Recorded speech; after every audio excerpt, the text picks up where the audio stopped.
Good morning, Bulldogs. I'm Campus Connect meteorologist Brooke Laizer. With this Tuesday forecast, we're going to switch things up and instead of staying regional, take a look at a national perspective. Starting off in Arlington, Texas, toward the south, 67 degrees with clear conditions. A similar setup in Los Angeles, California, toward the north.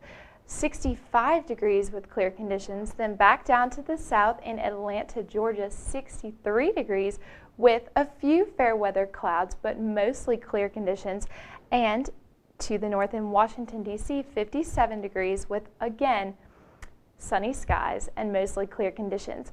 You can contribute that to a lot of high pressure throughout the Midwest as well as the South. High pressure sitting over Dallas and a boundary setting up from New Orleans to Starkville.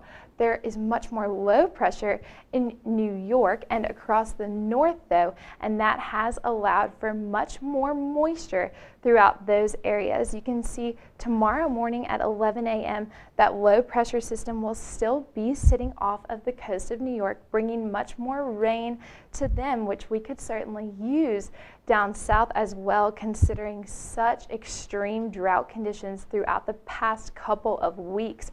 Then taking a shift over to the west to the Midwest, you can see snow potential in Minneapolis and a boundary of more moisture rain setting up toward the south through Chicago, Louisville, and Starkville. So that is going to stick around throughout the end of our week into the weekend, and we're going to prepare for more moisture, which will hopefully help those drought conditions throughout the rest of our weekend as well. Temperatures right now, we're warmest in Dallas in Texas, sitting at about 73 degrees. We're only dropping down as we head more toward the south. 61 degrees in Starkville, and then more toward the northeast, 48 degrees in New York and 52 in Boston. 49 degrees in Minneapolis as well, and as we continue pushing to the west, 47 degrees in Helena and 58 in Sacramento. Now, of course, nothing can compare to Alaska, staying much cooler in the teens, 17 in Fairbanks and 16 in Barrow.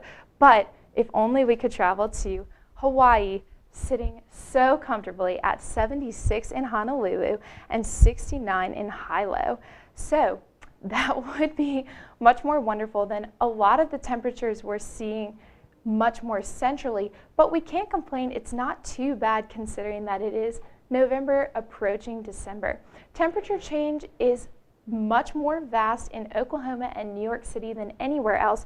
You can see a 10-degree difference in Oklahoma City and a 13-degree difference in New York. Now, of course, we're warming in Oklahoma and we're dropping down, cooling in New York City. So that's allowing for two totally different effects, much more heat and warming trends throughout the Midwest and much more cooling and colder trends throughout the Northeast. We're going to start seeing that snow building back in finally, as it's been a long time coming for the majority of the Northeast, even up throughout the north.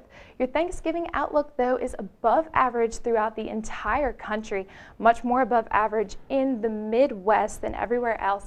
That's good news for the South, which has been experiencing extreme droughts as well as extreme wildfires.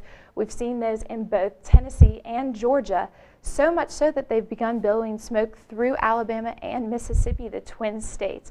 So no one is average, no one is below average. We're all above average for this time of year. Stick with Campus Connect meteorologists at MSU Weather on Twitter. Have a wonderful day.